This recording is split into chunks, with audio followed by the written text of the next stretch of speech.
Jésus. Beta mololo ko. Yesu. Aïe aïe aïe. Oh.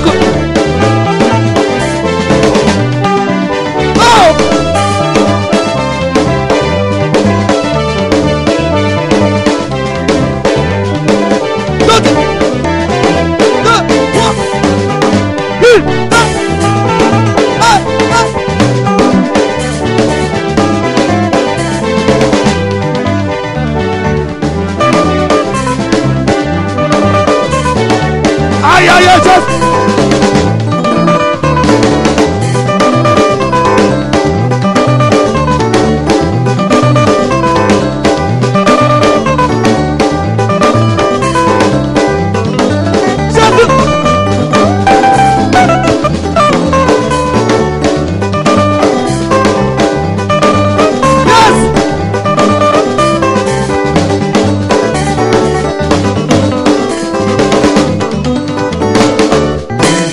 Betanaye mololo.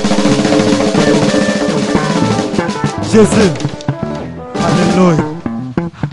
Alléluia. Est-ce que vous avez besoin de Yesu azanzambe? Te, ayo kite. Est-ce que vous avez besoin que Yesu azanzambe? Usalela nganyonso. Opesanga kimya o. Apesanga pemae. Mongongo wako yema o. Yesu nangaye.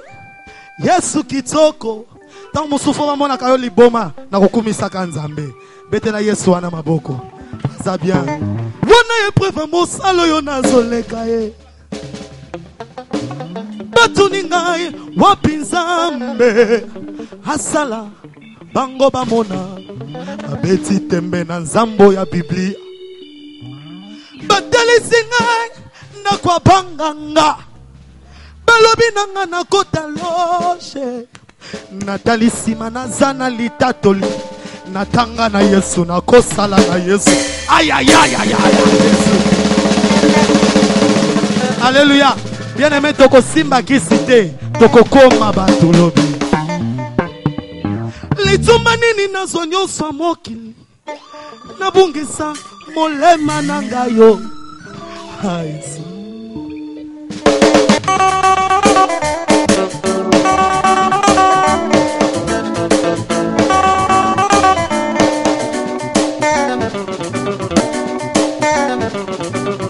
Aso komete na ye mololo abiate. Yesu na kasaza. Oh!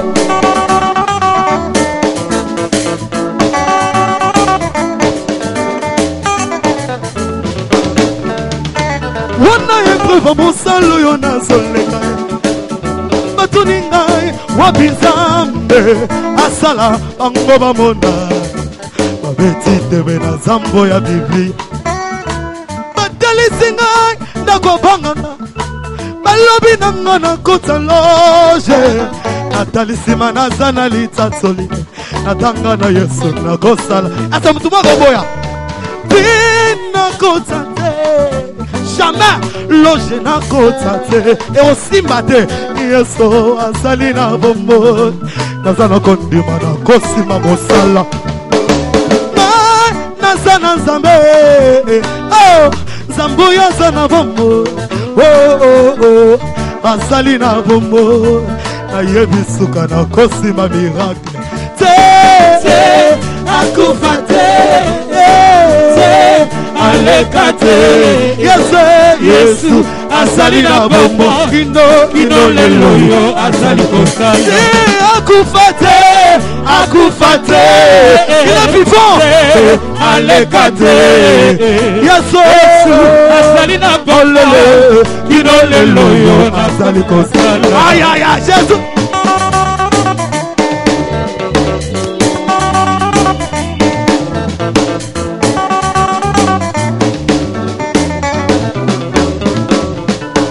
Yoka, mambo ya lotomo yonga na mema. Makambo ekosimanga na zondima. Yonde obenga kabandimi. Na yebisuka na komo na nkembo. Yaya, basengi ngai na teka molimo.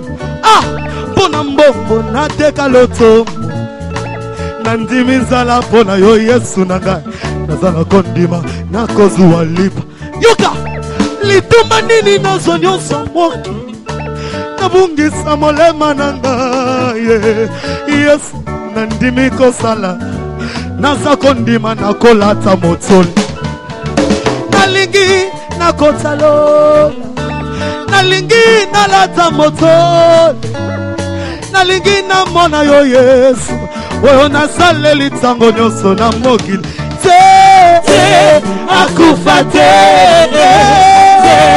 aleka te nzambe na ngai Yesu azali na bongo kino lelo yo azali kosala yoka nakomesa kobotanga na zozela matuni ngai wapi Nzambe asala bango bamona temondelo na nzambo ya Biblia yoka likambo batelisi ngai nakobanganga balobi nasimbakisi natalisima naza na litatoli oya balisanga ya kopesa pe mwana si nasimba te kisi nasimba te Yesu azali na bombo naza na kondima na kosima mosala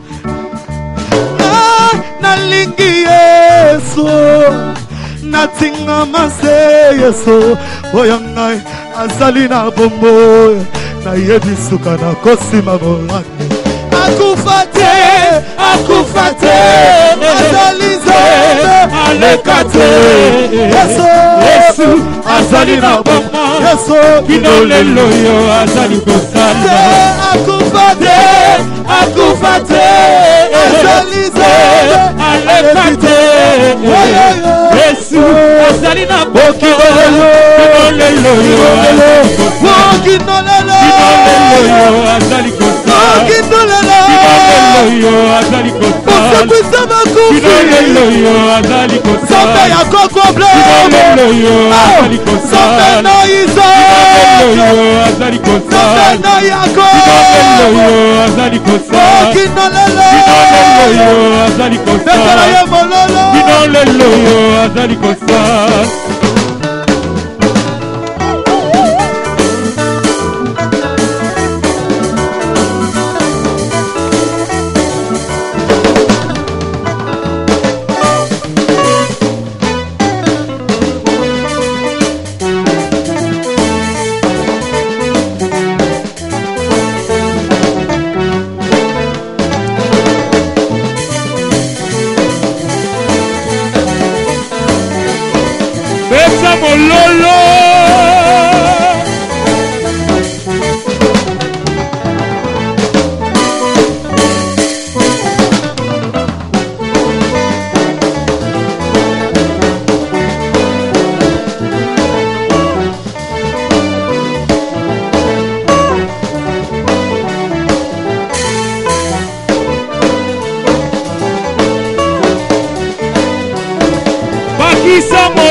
lien de famille.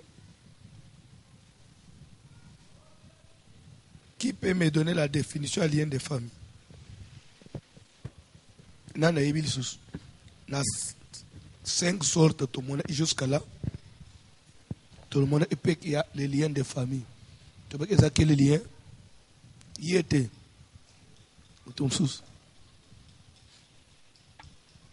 Rapidement. Kotoy. Lien de famille est lien. Na comprendre télé na prophétie, na sambela mingi pona ba lien de famille. Quand on dit lien de famille, c'est lien. Lien de famille, c'est une condamnation qui touche les gens et a une même origine.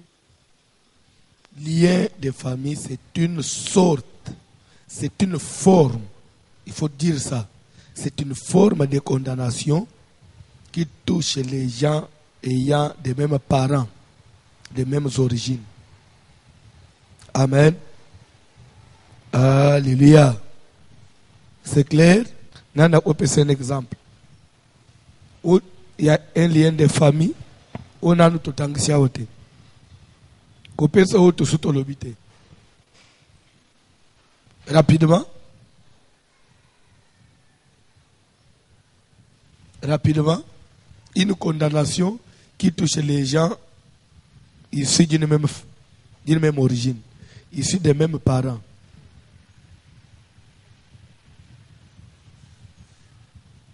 Oui, maman. C'est ça, maman, micro.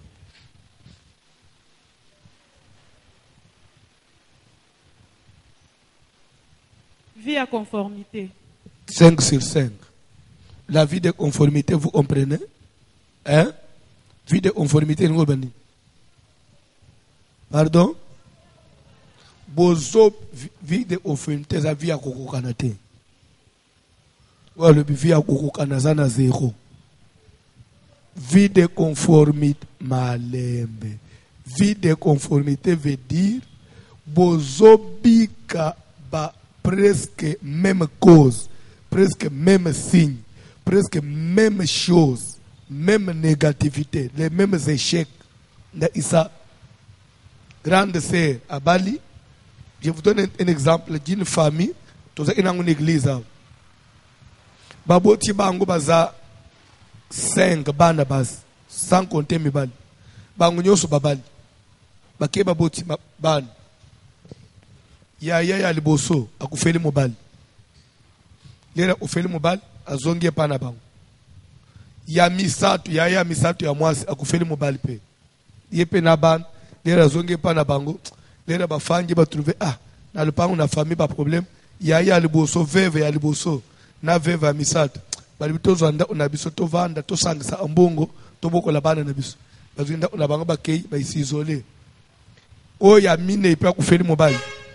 Na bana pe bande ko babenjiye ya ka to fanda bon to ko le to ko mitro to lu kanda kwa mam nene sus to sangisa bazunda kwa munene ko leka ndi unabangwa mwasi pe ya 5e akufeli mobali suke tikalikaka ndi unabangwa mwasi ya mibale ndazana libal suko lere mobali ya ndi unabangwa mibale ya moni bongo ayembango papa to zaki ba mbanda 5 4 ba ouf natika ngamona be ankala te yo pozo kende donc on dirait na famille wana baza condamné fo bango nyoso baza na ba veuve to le banane même atemi bali yango bazaki na babitumba na ba famille na bango il faut ba ufa kaka na donc bango nyoso ba ufa kaka non c'est que pour na minute wana za pour ya famille ya mibalité ça vient ça condamnation na famille ya basi wana. Donc c'est une vie de conformité. Bana bas presque bakenda mabala bazonga bakenda mabala bazonga, c'est une vie de conformité. Amen. Vous n'êtes pas appelés à vivre les mêmes causes, les mêmes signes, les mêmes symptômes. Vivre presque dans la même direction. Non. Vous allez trouver une famille où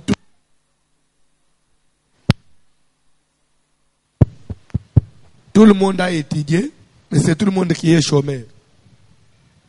Tout le monde travaillait, maintenant tout le monde est au chômage. Non. Une vie de conformité. Copie conforme, non. Tu ne peux pas être une copie conforme à Yabande Onayo, non. Bible les le babou. Genèse chapitre 4. À partir du premier verset. Adam connut Ève sa femme. Elle le conçut. Et Caïn. Et il enfanta encore son frère Abel. Abel, Caïn fit laboureur. Et Abel fit berger. Une famille seulement de 2 garçons. Yaya liboso abani musala bilang. Leki amibale ya salenine. Ake obo la bampate. Est-ce que le bami que le papa ne biso, il soda, biso soda la soda. C'est une vie de conformité. Et puis tout ça papa c'est un mécanicien, bani ne sont pas mécanicien non. Et toujours comme dans la Genèse 4, au bout de quelque temps, Caïn fit à l'Éternel une offrande de produits ou des fruits de la terre. N'habitez ce que ça bon dans la Bible na yo. Et Abel a fait quoi tanga? Et Abel de son côté. C'est-à-dire que Abel nandenge na ye. Abel nandenge na ye. Okodala nandenga ya na yo te. Yo fodala nandenge na yo. Na famille fodala nandenge na ngai. Na kolanda mutu te lokolo mutu te. Ya okay obali mwana liboso boti ya mwasi. Ya mibale ya mwasi. Ya misato ya mwasi. Nde omona mama ni mnepato olandi lokolo na ngai ngape na landisaka basi. Au nom de Jésus. Au nom de Jésus. Kolanda ola mama na binote. Salana de ton côté. C'est pourquoi dans les prières, tu boukaka les liens, il y a famille, il y a forme, il y a vie de conformité. Je dois être une marque déposée. Amen. Esaü et Jacob. Bible dit que Isaac implora l'Éternel pour sa femme, car elle était stérile. L'Éternel exauça. Rebecca, sa femme, devint enceinte. On a tous déjà dans Genèse 25 à partir du verset 23. Rebecca, sa femme, devint enceinte. Les enfants se heurtaient dans son ventre. Elle alla consulter. Elle dit, si il en est ainsi, pourquoi suis-je enceinte? Elle alla consulter l'Éternel. Et Dieu lui dit, 2 nations sont dans ton ventre. 2 peuples se sépareront au sortir de tes entrailles. Un de ce peuple sera plus puissant que l'autre. Vous comprenez? Atabazaba ma passe, mais l'autre était puissant, l'autre était faible. Si famille n'anga bazaba faible, moi je dois être puissant. Atatozali passe, tokozala vie en dernier côté pour tozama passe. Au nom de Jésus. Vous comprenez? Nzambe adali nzambe ya mutu na mutu na ndenge na ye. Ata to ya une église to ya anzela moko tokozwa pambola mandenge mo ote. Ate yonde ola isenga kalembelembe na kolanda lokolo na yote. Soki okobonga tenga na kobonga. Vie de conformité. C'est un exemple d'un lien de famille qui peut aussi essayer ce qu'on n'a pas dit ici. Un autre exemple d'un lien de famille que tu connais. La limitation d'âge. Limitation d'âge, par exemple. Quelle est cette famille-là? Au-delà de 90 ans. Non.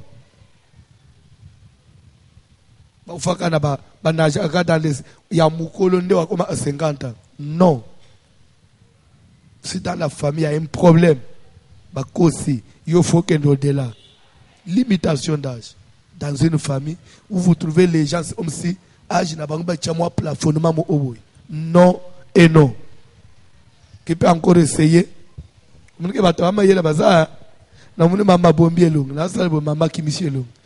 Papa. Pardon? Célibat prolongé. Un exemple. Vous trouvez dans une famille, mais au-delà de 30 ans, papa kulutu ndenge papa ulutu na bino na mbinzi ndenge moko papa leki na masina même chose tata mwasi na ngaba même chose au nom de Jésus. C'est le bas prolongé. Vous êtes dans la famille na bana mibali ba otula bana mibali ba tuli. Il y a des familles comme ça. Il y a 3 semaines, frère Mouaye, papa, j'ai 55 ans. Depuis Nabotama, moi, je suis atikala ufute la tête studiote na 55 ans. Pe atikala vivre na mwasi basala 3 mois te ye basi baboya ayika na tere mi papa otuli mabe mwana mbali otuli ebe bana mbali pe batula bakosaka bino ebele batulaka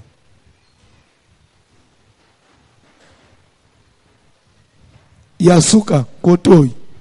Exemple Yasuka Kotoy. D'un lien de famille et tu connais. Oui, maman. Baninga ba bouger. Lien à divorce. Lien à divorce, c'était. Vie à divorce. Vie à divorce. Ok. Par exemple, divorce. Bakenda amabala bazonga. Bakenda amabala bazonga. Quand quelque chose devient répétitif, Zolanda, et pas seulement dans la vie d'une seule personne, mais na ebele yabat, issu d'une même origine, ça devient un problème. Parce que départ lien, nous comprenons na lingala singa. Il est salime panangai, salime pande unangai, salime no. C'est que on dirait zana atsinga moko, ikangi angibisona atina libot. Il est tellement, nous pensons au lien. Amen. To leka ki point wana to yaki kozwa na kati na lien de famille to yaki kolobela le premier lien de famille c'est le lien de la malédiction. Et j'avais dit ceci. La malédiction c'est un grand chapitre. Toute malédiction n'est pas familiale. Toute malédiction n'est pas un lien de famille. Il y a des malédictions qui ne sont pas liées de famille. Mais ici, nous parlons de la malédiction familiale. C'est clair? Il y a aussi des malédictions et des familialités. Nous parlons de la malédiction familiale comme lien de famille. C'est pourquoi j'ai dit Keba. Toute malédiction n'est pas familiale. C'est un grand chapitre. La malédiction est dans la sens belé.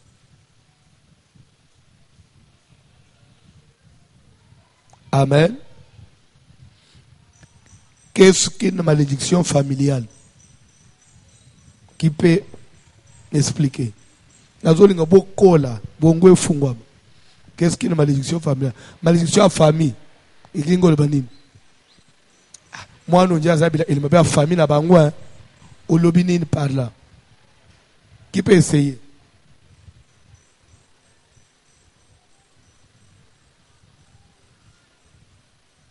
Qui peut essayer une malédiction familiale? Il y a quand même quelqu'un. Il y a approfondissement. La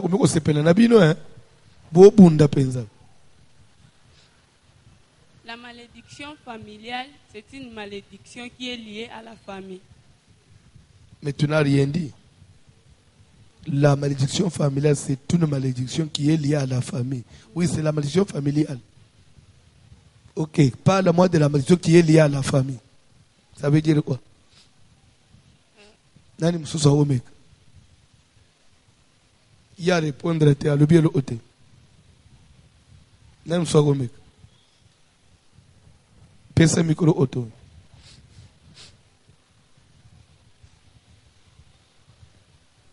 Malédiction femme. Oleki mamao. Pesa mamao. L'inceste, par exemple. Non, là vous donnez un exemple. J'ai besoin d'une définition. Définissez-moi une malédiction familiale. C'est quoi? Pesa mama kono. Pesa mama kono. Nazape na bezo bato baloba na nte baloba. Oh, nazana kalimeli na landele délivrance na ngai. Délivrance yangoy. Hein? Selon moi, je pense que c'est une condamnation Oui. qui touche. Donc, pour mieux formuler ta phrase, lorsque vous devez parler d'une condamnation, ne dites pas directement c'est une condamnation. C'est une forme de condamnation. Oui. Là, on est. C'est une forme de condamnation. Oui, c'est une forme de condamnation Oui. qui touche les gens qui ressortent d'une même famille. Tu n'as pas défini. Au fait, c'est une forme de condamnation qui touche. Je sais que la malédiction familiale, c'est une malédiction, c'est une condamnation qui touche les gens ici d'une même origine. C'est ce qu'on a dit. Oui.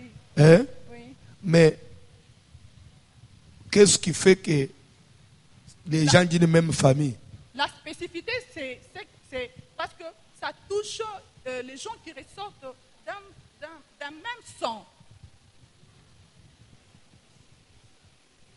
Oui, mais c'est ça, c'est ça. Quand nous disons lien de famille, c'est une condamnation qui touche les gens d'une même famille, les mêmes sang. Maintenant, si nous parlons d'une malédiction familiale, oui. Quand est-ce qu'on peut dire que, en tout cas, ça c'est vraiment... S'il vous plaît. Oui. Maintenant, vous ne confondez pas. Lien de famille, c'est quoi? C'est une forme de condamnation qui concerne les gens issus des mêmes parents. Oui, oui ou non? Oui. Un exemple d'un lien de famille. Un exemple d'une condamnation qui touche les gens d'une même famille. Malédiction. Malédiction. Oui. Ok, maintenant, expliquez-moi maintenant la malédiction comme lien de famille. Je place une sœur ici, sœur quoi? Oui. Sœur vraiment dans la malédiction à famille pensa. Tout le monde parle. Quand est-ce qu'on peut parler que cette personne a une malédiction de famille? C'est quand nous constatons que oui. Il y a les mêmes effets qui ont produit les mêmes, qui ont fait le même produit se répètent sur la terre. Est-ce qu'il y a quelqu'un qui m'a bien compris?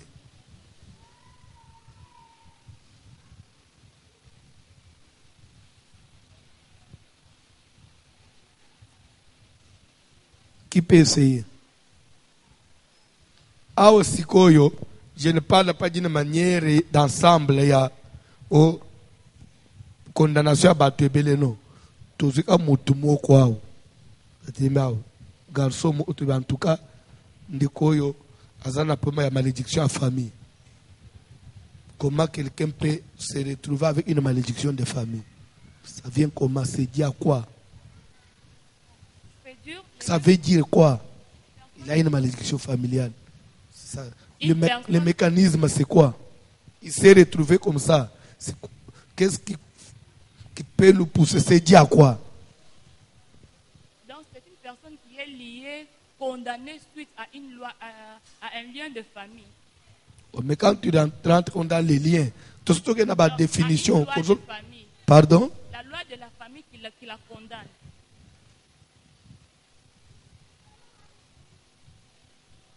J'ai dit ceci, s'il vous plaît. Vous ne me comprenez pas.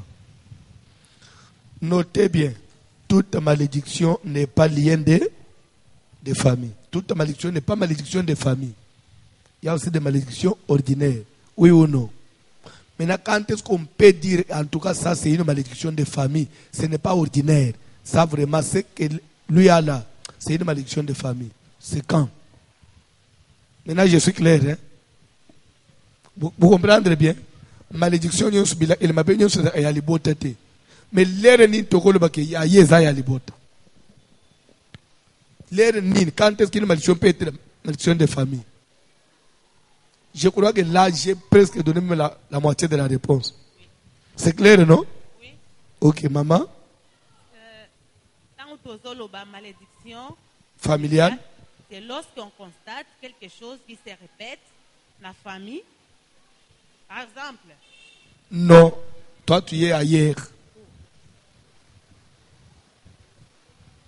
Nazo bandel. Bila ke le mabe nyonso edra ya libota te. Mais l'air ni tokolo bak eyaye eza ya libota. C'est-à-dire quoi? Amen. Malédiction familiale. Ezali toujours remarqué que na kati ya famille wana bango nyonso bazozalaka na exemple maladie moko bango bakufaka na sida bozozo ngisansenga na ngana si yoka qui dit lien dit quoi? Lien ling olbani. Pardon? Non. Non. Lien condamnation sil. Alobi singa Ok, quand est-ce que tu veux le singa? Tu es na lingala. Leni tu veux le kambo za singa. Pardon? C'est lorsque il y a une... Pardon? Maman, essayez. Maman Orange, essayez. Essayez le micro. Tu as une bonne réponse. Peut-être ta réponse peut être bonne. Nous sommes tu as une essayé. Seigneur Jésus. Au cas moi. Nana Komek. Pesa maman. Il y a lien lorsque les problèmes se répètent. Même par exemple un démon, on le chasse et il revient toujours. Et là, on peut dire qu'il y a une résistance et on peut parler de liens. En quelque sorte, nan sa comme na lobi tolo bana no liente tolo bana lingal leri ni tokolo ba likambo za ekomi singa elingo ban eza eloko mo oyo nakata libota moko tozomona ngo ezosa non leo lo bana libota moko lien nyonso eza ya famille te bon on a changé eza so tozo constater un cas oyo eza ko se manifester de na vie en kati ya bato na kati ya répétition na mutu boye ekite pa mutu mususu ezongi pa mutu mususu jusque la continuité yango tozobenga ngo singa singa elingi oloba nini pardon ezali non singa de par le mot na lingala singa elingi oloba nini pardon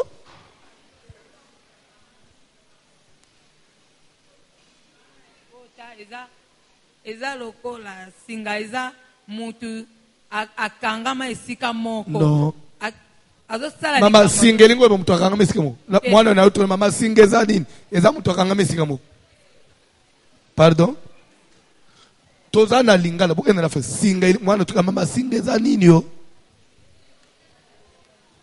pardon lien familial singa eza nini naza na lien familial te singa elingo eba nini singa na lingala pe kaka singa eza eza singa na monu nje singa eza place impact moko bakoko basala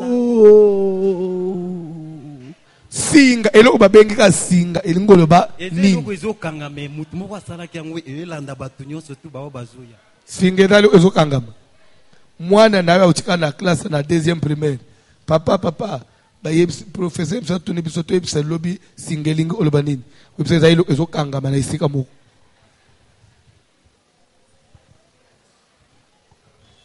singa eza eloko ezoyede biso tokanga eloko eza eloko ezo sunga biso mpona okanga eloko pardon ezali nadi eza eloko ezosunga biso mpona okanga eloko amen c'est ça la bonne réponse singa ezali eloko ezobendana eloko ezokende molai nous voyons un prolongement singa matembele esala nini etambulaka ti singa suki ezasala nini so ofungule ezofungwama ezokende molai alors qui dit lien dit ezali likambo oyo ezotambola ezolia ezokende ezokanga lien ça vient du verbe lier pour lier quelqu'un on le lie avec quoi soit avec des fils soit avec une chaîne donc c'est quelque chose qui il y a un prolongement eza mulai ndesiko ya entouré linge c'est ça le lien c'est-à-dire eza elo omoko ezotambola ekobanda na papa esuki na papa te ekomi na bana ekomi na bakoko c'est ça le lien c'est clair na po wana toyokani il faut comprendre quoi le lien ça vient de lier lier veut dire attaché on attache quelqu'un avec quoi? Il faut des cordes, il faut des fils. Quand on dit une corde c'est quoi? Déjà nous voyons une distance, nous voyons une longueur, oui ou non? Alors c'est que lien, ça se propage. Ça s'étend. Ça peut commencer, mais ça va s'étendre. Ça va se propager, ça va toucher beaucoup de couches. C'est comme ça que quand nous disons lien de famille, nous voyons quelque chose qui touche beaucoup de gens à la fois dans une famille. Et la suite, c'est parce qu'ils sont venus, ils sont issus de la même origine. C'est clair? Maintenant, parlons de la malédiction. Qui dit malédiction dit, ça vient maudire, appeler le malheur sur quelqu'un. C'est clair? Alors nous avons dit qu'il y a la malédiction familiale et il y a la malédiction ordinaire. Qui dit malédiction familiale, c'est-à-dire ce qui touche les gens issus d'une même origine. Oui ou non? Amen.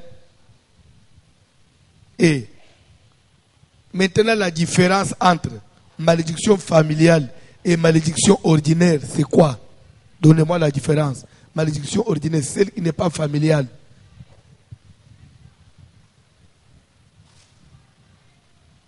La différence, c'est sur quel point? Entre la malédiction familiale et la malédiction ordinaire. La différence, c'est si tu as un point nini. C'est ça ma question. Vous comprenez? Hein?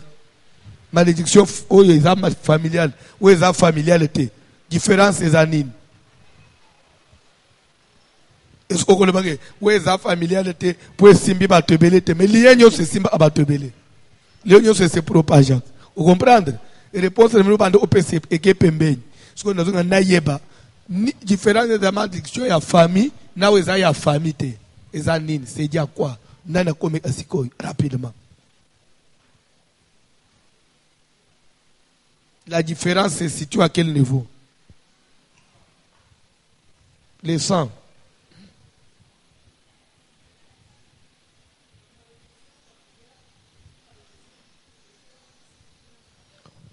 Papa, si c'est ça, Tiganayo. Non.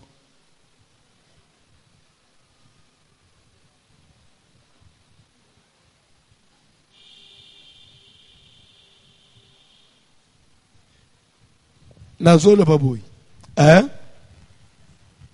Nakoloba.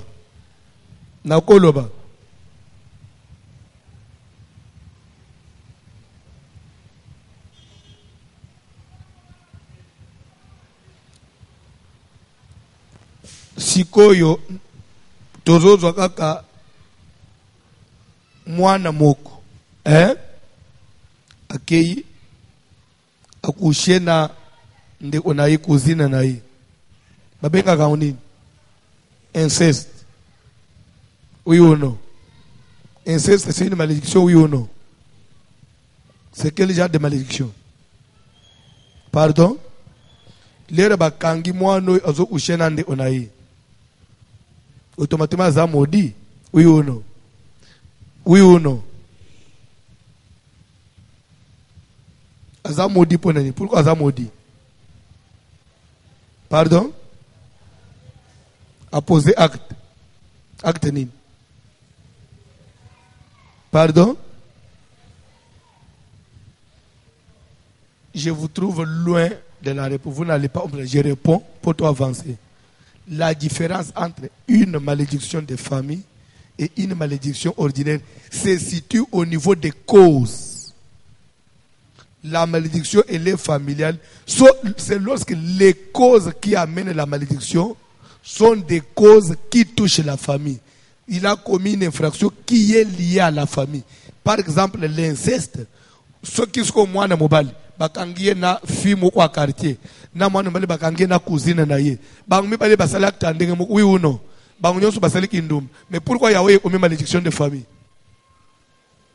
Pour ya bimina mwana mwasi na ati na libota na ye. Bane mibali na balabala ba beti ba papa moko. Oya beti papa ya bota ye. Wa beti papa azoleka na kaka na nzela. Abeti vie mo kwa quartier. ba vie mi bale batelemi balakeli bango mabe oui ou non yo ko lo betinga vino ko beba wo pe abeti papa le papa la telemi yo ko lo betinga vino ko beba na bango mi bale bazwi malédiction oui ou non po ba beti mikolo oui ou non mais malédiction na bango eza différent oui ou non ya o eza ordinaire ya muso eza familial. Pourquoi muso ko mi familial parce que beti mutu ya famille mais muso so beti mutu ya balabal ya yeza familialité. Donc la malédiction est familiale, c'est lorsque les causes proviennent de la famille. Tu comprends? Nda isa osimbi mama na bino na nzoto.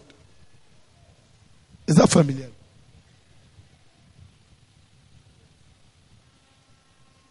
Otegi lupango wa famille. C'est familial. Donc c'est-à-dire que aux autres actes autour de ton infraction, c'est dans la famille. Je vous donne un exemple. Genèse 27. Tobani le premier verset. Isaac appela son fils Esaü et lui dit: prends tes armes, tes carquois, va dans les champs, chasse-moi du gibier, fais-moi un main comme j'aime, et que je mange afin que mon âme te bénisse. Esaü a ziba bilo ake ulukanini. Rebecca ayokaki makambo Isaac ayebisaki Esaü. Rebecca bengi Jacob. J'ai entendu ton père parler à ton frère de telle manière. Je ne voudrais pas que cette bénédiction-là aille chez ton frère. Passe derrière. Zois des bons chevreaux. Boma yelangai. Nalambela. Papa ne comme il aime. Ou payer afin qu'il te bénisse avant sa mort. Aux Hollanda. Verset 12. Lis-moi. Verset 12. Genèse 27. Totelemi, parce que c'est le premier verset. Rapidement, toi avancez. Totelemi. Verset 12. Genèse 27. Rapidement. Genèse chapitre 27, le verset 12. Lisons malédiction de l'église. Au nom de Jésus-Christ. Malédiction liée à l'église. Ezala apé. Ozoloba. Toké. Peut-être mon père me touchera-t-il. Maman sengi papa na bino linga pambula yaya na yo. Asololi na yaya na yo. Mais olanga na sepela na yaya na yo te. Na lingi yo na ngai. To sala ku. To kosa papa na yo. To lambele to leseye. Yo bima lokola yaya na yo. A pambulo ne sika yaya na yo. Mwana mama. Elu unino nozo senga ngai. Bon, admettons que papa ata mona ate misune uf bon ça simbinga na nzoto vous comprendre OK et je passerai à ses yeux pour un menteur na koye ko bimana miswa papa abotanga ilokola muto alukuta et je ferai venir sur moi la malédiction et non la bénédiction na tangwa na mama na koye ko mibendele ele mabe ya famille na ngai so moi noyo akoki osazarde akosa papa mususu me papa abotete abisi mama munelo ozosenga ngawana aza papa abotangai bosuka de ouvrir que ngana za isaute au sala nini akomodire ngai na ko ozo malédiction nini familiale ozo comprendre o mama wana yeba il y a des choses où esengeli muto a éviter to vanji na se ozozwa 2 Samuel 13 rapidement bande na premier verset embango. Rapidement. Vous comprenez que la malédiction, elle devient familiale, c'est suite à la cause. Oui, après cela, oui. Voici ce qui arriva. Oui. Absalom, fils de David, avait une sœur qui était belle et qui s'appelait Tamar. Okay. Et Amnon, fils de David, l'aima. En français. Hein? Okay. Amnon était tourmenté jusqu'à se rendre malade à cause de Tamar, sa sœur, car elle était vierge. Et il paraissait difficile à Amnon de faire sur elle la moindre tentative. Vierge.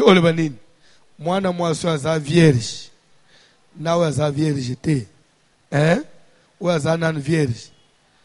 Moi difficile kokwe isaye mais ouais ça vierge j'étais hey motolunga place là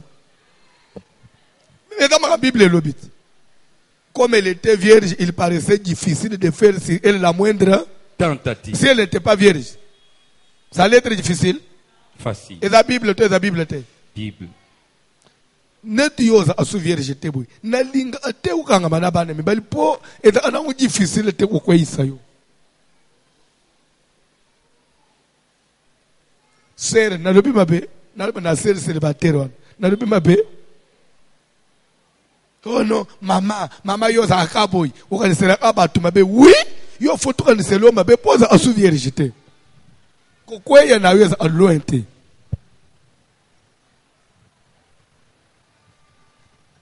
Ba maman babo olanga bano yoki hein. So on se fait moi on se vient de hey. Confiance dans la mingite.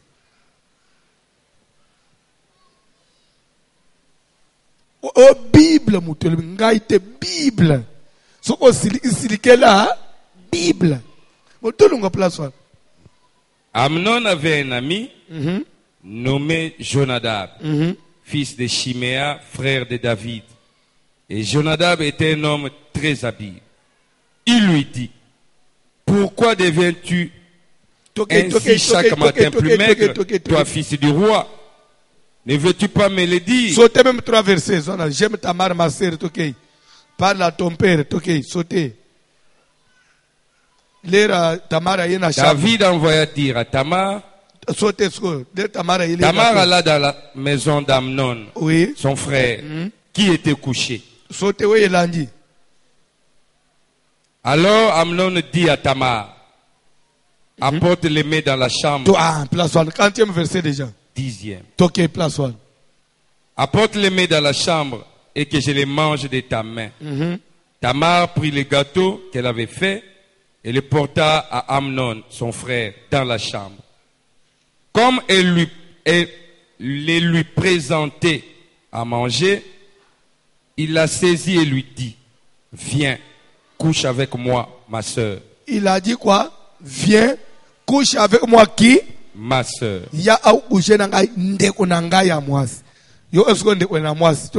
Elle lui répondit, non, mon frère, ne me déshonore pas, car on n'agit point ainsi en Israël.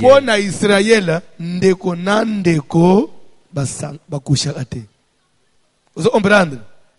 Si on a mutu musus, je peux encore comprendre. Ozande konangai, ndeko nandeko, kusali lo anate. Atapo sango, menazande ko nayo.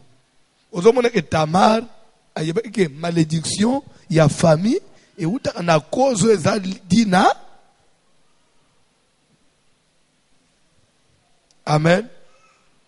Koma yonde onangai, otombe amure nangai. Te, naza leki na yo. Oko sali lo wanate. Poto za no makila moko. Suki to sali toke oyo onase. Ne commets pas cette infamie. Vous comprenez? Ne commets pas cette infamie.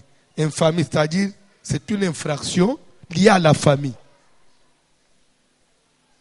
Ok. Où irai-je, moi, avec ma honte? Et toi, tu serais comme l'un des infâmes en Israël.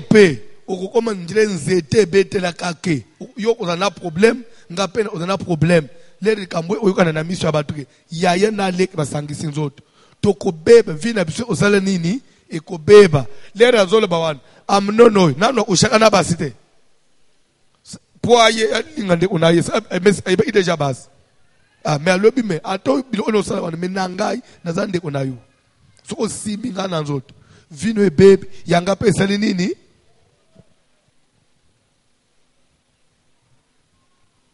Quand est-ce qu'il y a une malédiction familiale? C'est lorsque pardon? C'est lorsque les causes viennent de là.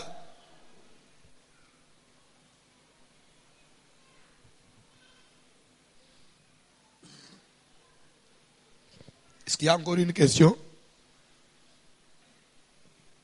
Nana Zala Mutuna jusqu'à là. Oui, maman. Micro. Zala pas son micro.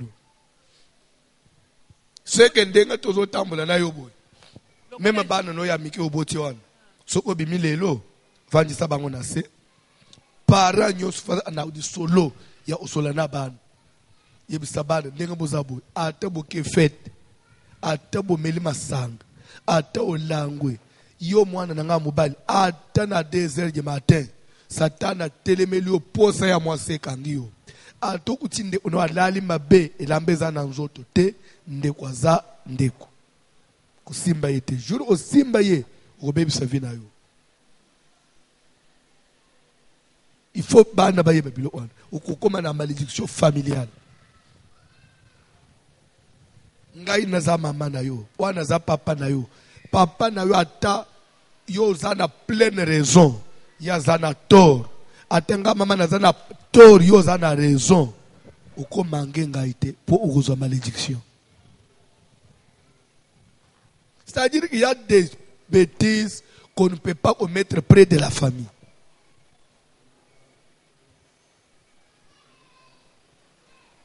Mwana nanga atoza posséder na mulimo wa pite ndenge nini okendaka ko lorgné oyebi ko lorgné na lingala nini pardon ko kenge dila okenda ko kengela basi bazo sokola okenda okengela tamuso bana mibali ko sala ngona bande ona yo te so kengeli ya na yo azola te bilamba c'est une malédiction familiale so comme on nzoto ande onote.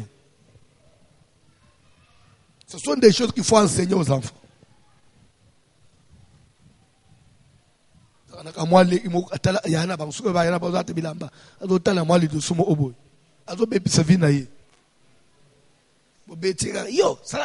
Non, déjà baby sivinaï.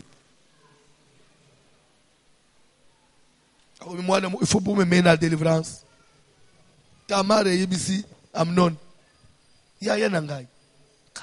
Atena za ito ondenge nini yo ko mona ito onanga te ponga na zale inayo esu yo ya yo omikotala ngozolula ngale inayo no ya uzana demo lula libanda mengaite ya boy ya antuka ko kende ya boy ngai fona de ouvrir yo na zale inayo a forcer azuye pe akufa na ye amunona na ufa ko yebia pe ayi ko kufa malédiction des familles tamara ngope ba violer pe vie et beba.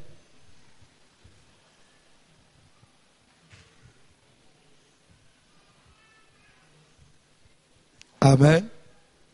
C'est ce qui fait que na vie ndengo zaboy papa bota yo za mwana mwasi akotela yo na chambre ata uza ya olala usata papa leki ukutia kwa mako simba simbona nzoto stuki boy papa akimia kei kobi misali amwana na famille uvanji sabatata mwasina ba nini na papa na mino na preuve na preuve we na chambre na ngai ulate boy to papa vraiment azo wanga na yo zolingo prouver ti o prouver o pese na ba preuve nyo ba kangiye ata ozi raison mais le cola ezali likambu ya famille vino e bébé.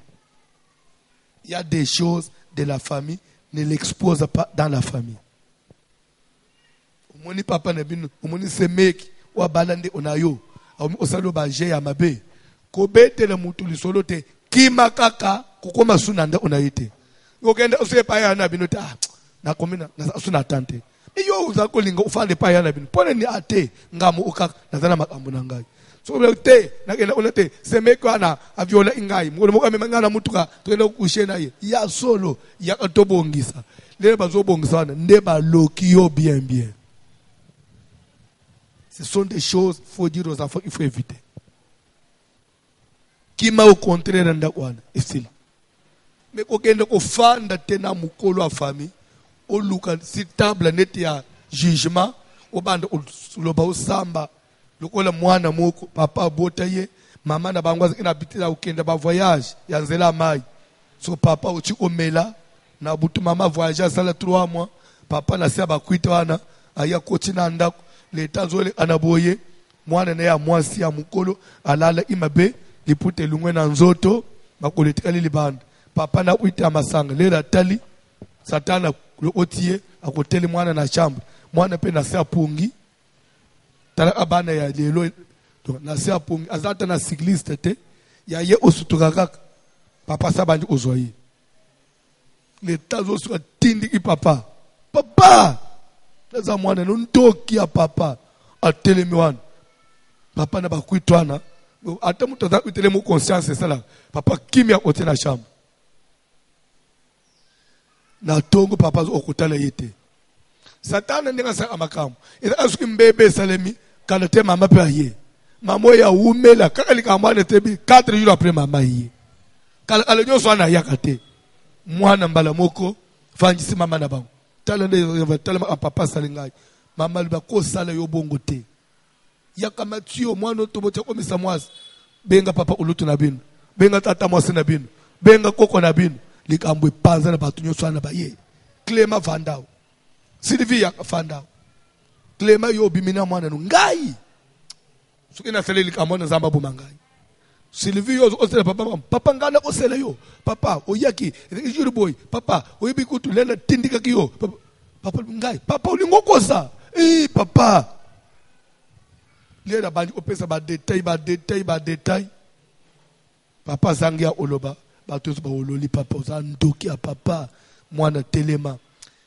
Papa lele naza mwana ngana boti. Ata na sala imbeba. So asambu singa fami. So ozala suna valere pa nani. Mwana nangamu asambu singa boy. Na fami ongana bimindoki. Sylvie. Lobangamu tunabota yote. Na mukili oyo. Fina yo. Vous allez jamais stable.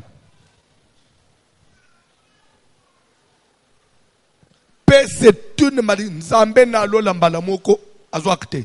Au kotika le ojala jamais stable. Via Sylvie baby libela na vida yi. Et pourtant ça a raison, oui ou non. Mais est-ce qu'il fallait okende koluka osukisa muboti na yo? Osambwisa ye davantage? Non.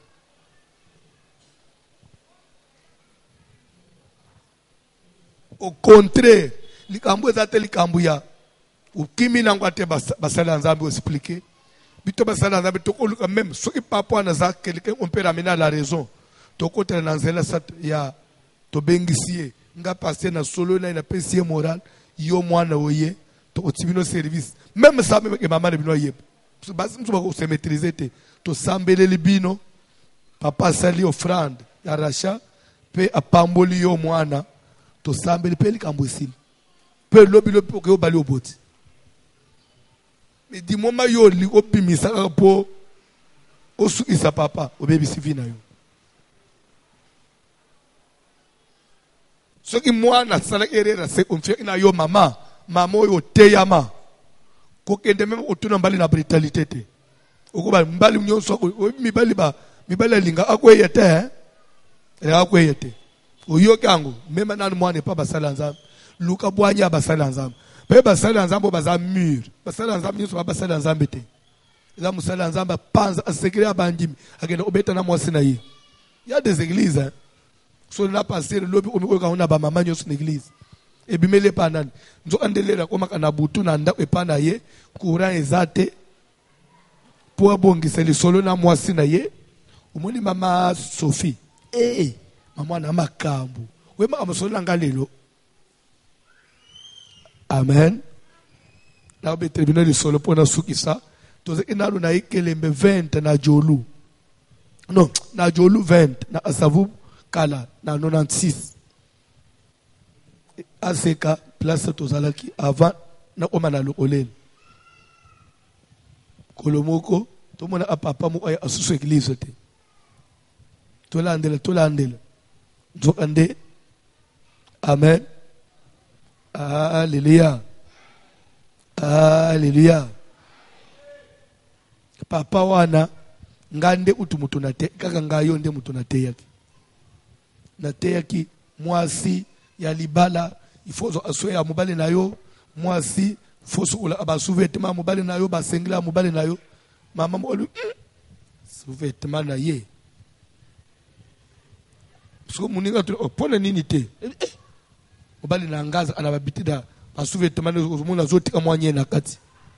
Omoni papa azala isoki ase akoti toilette aitiza a papier mouchoir te et comment papier hygiénique te so ko ka afangi étaché so mama le razo nyika abaya na usimba sute obando usula basuvetema yo lokola yo olingo tize papier hygiénique te so lenga na zote sukula abasuvetema papa abanyetika na atwana abetele muninga mwasi muninga pe lera moni mubana zole tala ne kaza fier moni papa wana ateka nyena sous-vêtement mwasi ne muta ebisinga abetele mususu owane pe abetele mususu owane pe abetele epanze ne ba mama nyos kuma papa wana tazo ya na ofrande boy ba mama kieke oh akomprenda ate uma useka ngai nini bazula sai bazobe ba mama nyos tala vraiment fier à pamba ateka nyena sous-vêtement ti akeko ebisa mwasi na ye tuna nanu ba mama église soki ngai nazolekana bazobeta maboko bazoseka ngai mwasi abali otombo nini na mobali na ngai musobi te biso toseka apamba te mama wana ebisi ngai ke mbali ateka nye na sous-vêtement yaki pa mama wana yo yebisi mbali ateka oui ngai pe muto ebisi nga mama songolo bage pa mama songolo te ngai pe eza mama pakala bage ti eye kotombe siko na oya yebisaki ya lobi na mais yo muto ebisa oui na loba parce que yo muto betele ngali solo na mission ya mobali siko ah bon yo muto ke ebisa bango so lelo bazoseka ngai bayebi yango ndenge nini soki natikaka yo za mwasi na ngai ke betele soli bana ndenge nini ngai nayo libala pe esili pe na tukosambela na ngai lisusu te aboyi pe mwasi alungwe pe église mwasi komi no okosala nga ndenge wana te ozaka papa bana na ngai alibi nga papa bana na yo ozosambwisa ngai na miso ya bana ngai nabeka na ndenge akoseka soka tikaka mwa ndambo anye amobali na yo esali nini lero onyikaka ya bebe wana onyikaka te soki onyiki ya papa esali nini ya mokolo soki boyebaka te soki onyiki nye ya mobali malédiction quelle malédiction familiale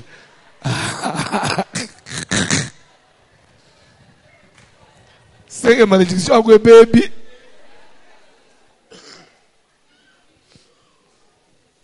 biso na mboka na biso soki mwasi azwi mobali abali avant indépendant ye ba mama mwasi bafandisa ayi bayebisi omundengo bali wana bebe na yo ya liboso ekomi mobali na yo avant obota nyonso kosalela mwana oyo obota ozosala ngo mobali ata oboti bana ndengo ozwa abana na yo mobali aza bebe na yo donc mobali nde mwana ya liboso mwana no ya liboso nde mwana mibale oyeba ango te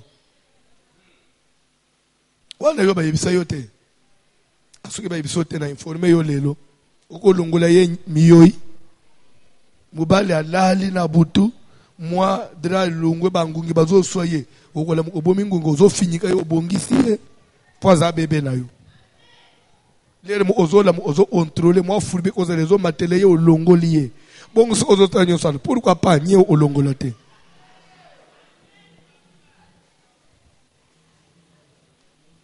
bolingo yango wana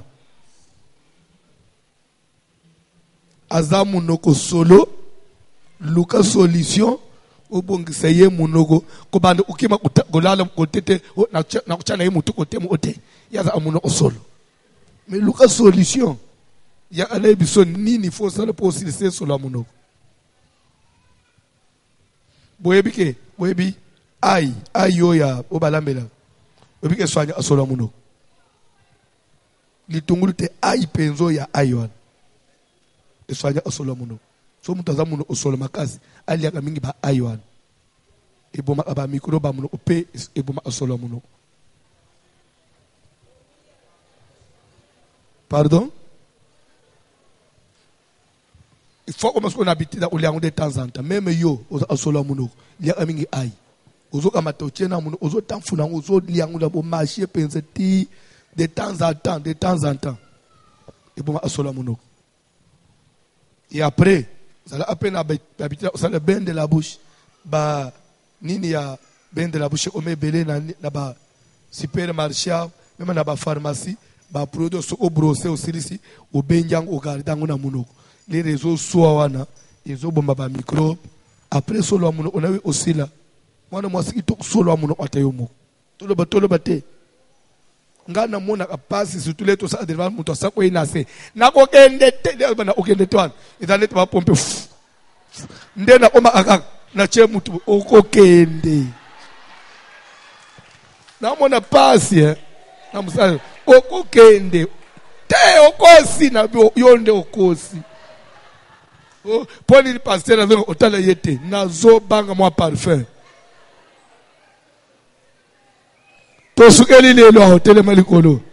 chaque jour, toujours ça m'a impliqué, oui ou non? Connaissance et zokola, oui ou non? Oh ya yele lote, dès oya mardi, ya lelo to ozonge la soute. Na banjo kende kabongo. Comme ça jour yo pe okoya te orate pe. To ke kabongo. Tozo sa la prière. Tozo kende osenga pardon pa na nzambe. Ma benyo na sala au sein de la famille. Ma benyo suna sala dans la famille. Oye koza le fungo la porte. Satana kota na meza na kokola na ngai. Je n'obéissais pas aux parents. Naza ko manquer mikolo. Peut-être papa, peut-être maman bimise lo on a se akanda, a se contrôler te. Satana kota azwela liloba wana po akanga ngai. Seigneur, je viens ngai. Seigneur, je viens demander pardon. Toi qui es le magistrat suprême. Pardonne-moi. To sambele la ombo na Jésus. Sambela.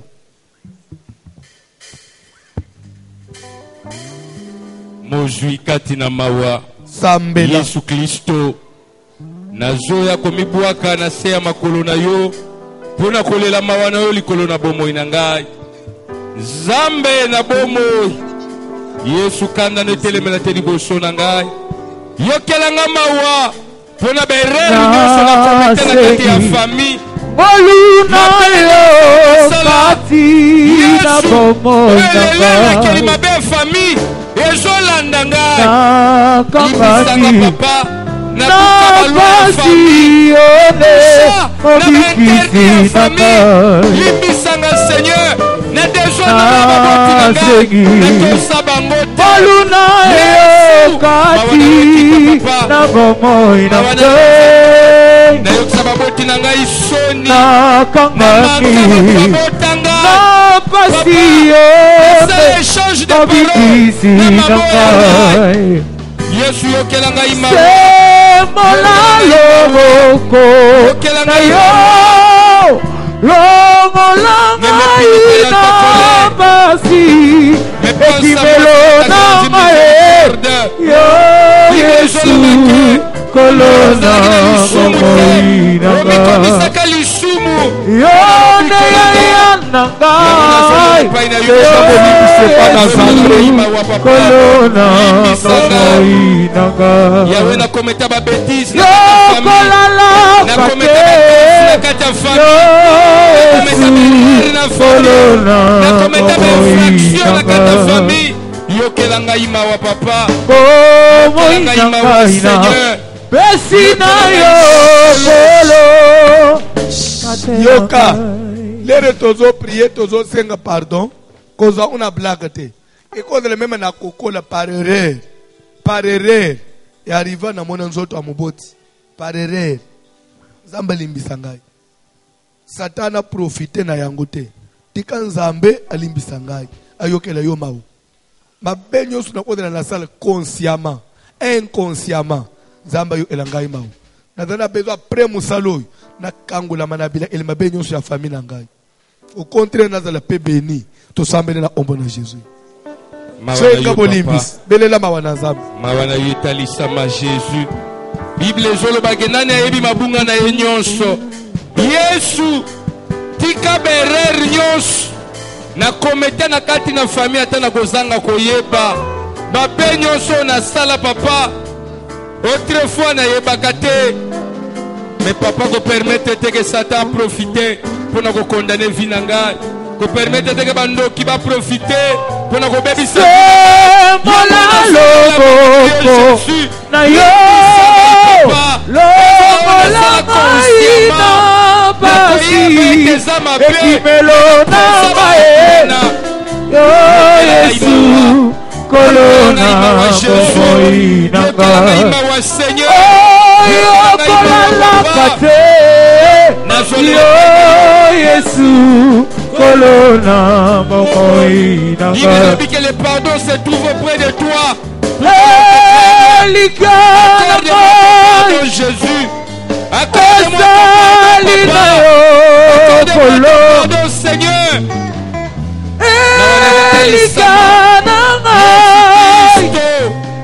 Ezali na yo kolo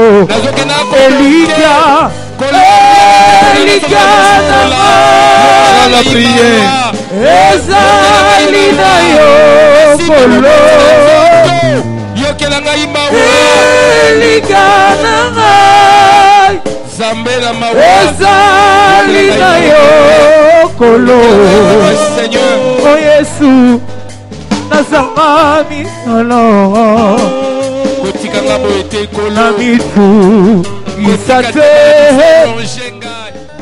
Boyo Zambe Ese Monanga Ema Elika Elika Namai Ezali na yo Kolo Elika Elika Namai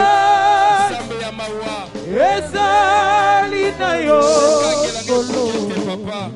Déjà profité na poko alelo ozobimisa ye ozo déloger ye selon qu'il est écrit à mon nom vous chasserez les démons. J'ordonne à tout esprit qui était en train d'activer la malédiction familiale dans ma vie, tout esprit, tout démon qui était en train d'enfoncer, qui était en train de renforcer encore la malédiction dans ma vie, parce que les liens, oui, mais les liens sont renforcés, sont activés par les démons. Là où il y a un lien, il y a des démons, ils viennent pour renforcer ça, pour activer ça. Alors, tous ces démons-là, tous les chasses, oui, ils peuvent enfoncer encore vraiment les clous dans la plaie. Moto tumba bango, babima na vinangai, to sambele na ombo na Jésus. Tout esprit pur, tout esprit démoniaque, tout esprit satanique, tout lié satanique. La démonioso, malédiction de vinangai, epima, ekende, force de malédiction, revenez comme malgré stabilité, j'ordonne maintenant, etika vinangai, epima, ekende, yoso instabilité, et où t'es qui n'a pas malédiction, Ça la prière.